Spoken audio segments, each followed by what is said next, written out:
this week, starting tomorrow, Monday through Friday, and the following week, we're going to have a traditional Catholic vacation Bible school. So it's starting tomorrow at Mass at 8 o'clock. Really, Mass is at 8:15, but we're saying 8 o'clock. And then it will go until 3 o'clock in the evening, Monday through Friday, this week and next week. And it's just a donation for the food, for breakfast. We're going to give them, they have to bring their lunch. Also, we're going to go down to the swimming pool down there, so they have to wear their swimming clothes under their clothes. We want them to dress nicely for this, respectful. And it's going to be a wonderful 2 weeks of Bible study, Gregorian chant, the saints, how to obey your parents. Semana empezando mañana a las 8 de la mañana hasta las 3 de la tarde va a haber escuela por los niños tradicional y va a empezar con la Santa Misa y van a ir a nadar. Tienen que tener su traje de baño bajo su ropa y tienen que tener una playera encima de su traje de baño. Es gratis, más una donación para el desayuno y que traigan su lonche, and make sure they bring their lunch. And anyone who wants to help can help. But most thing, we want to all grow and learn our Catholic faith and learn the Bible. So important, and we're going to have a good time, and how to sing Gregorian chant. So, nomine Patris et Filii et Spiritui Sancti. Amen. This gospel is such a beautiful gospel. You can just imagine, there you are at the lake. It's probably early in the morning, because I've been to Israel, it's very hot. And early in the morning, and Jesus is there, and there's lots of people coming to see him from all over, because people, and then they did appreciate who Jesus was. They would come and spend time listening to him. Probably if he was here today, everybody would be too busy watching TV. Anyway, they came, and it was early in the morning, and St. Peter, St. James, St. Andrew, and St. John had all been fishing all night. And they hadn't caught any fish at all. And you can see them, and they're at the shore in the water washing their nets, because fishermen always wash their nets, keep them in, and they dry them. They have the 2 boats there. And then Jesus, as in many cases, he would get in a boat and go a little bit out, because all the people are crushing around him. So he's out a little bit from the shore. He can see more people, and they won't crush around him, a few people being close to him. And he starts preaching. But I also think, how did he talk to them? Because I have a microphone here. And so, but they didn't have any microphone. He didn't have any. He just had to speak loudly. But the people also were quiet and listened, as I said, because they really did want to know what Jesus had to say. Jesus' words attract you. They draw you if your heart is open.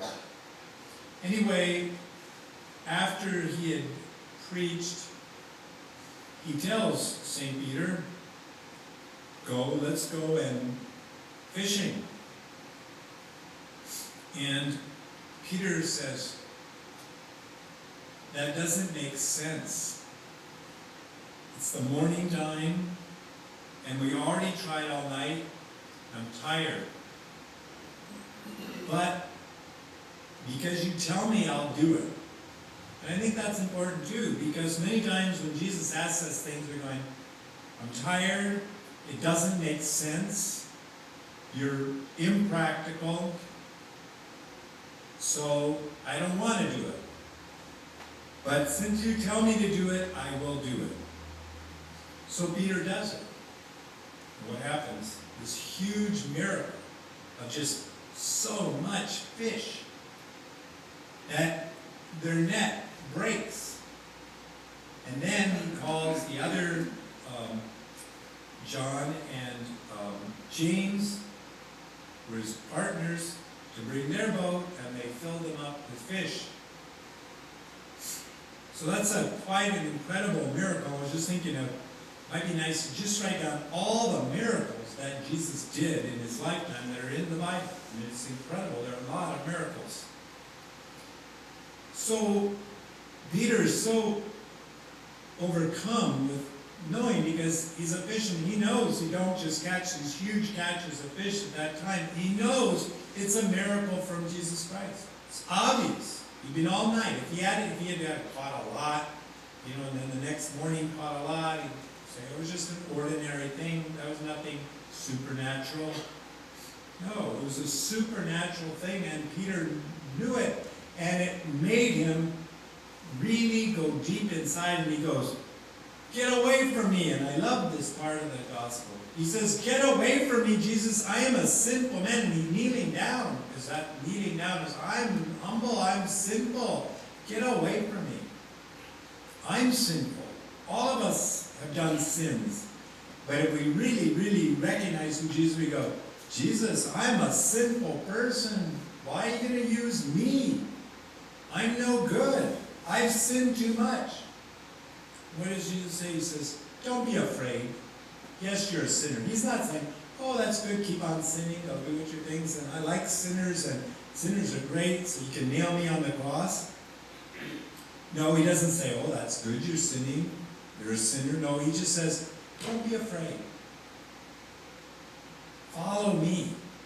You're going to go fish for men."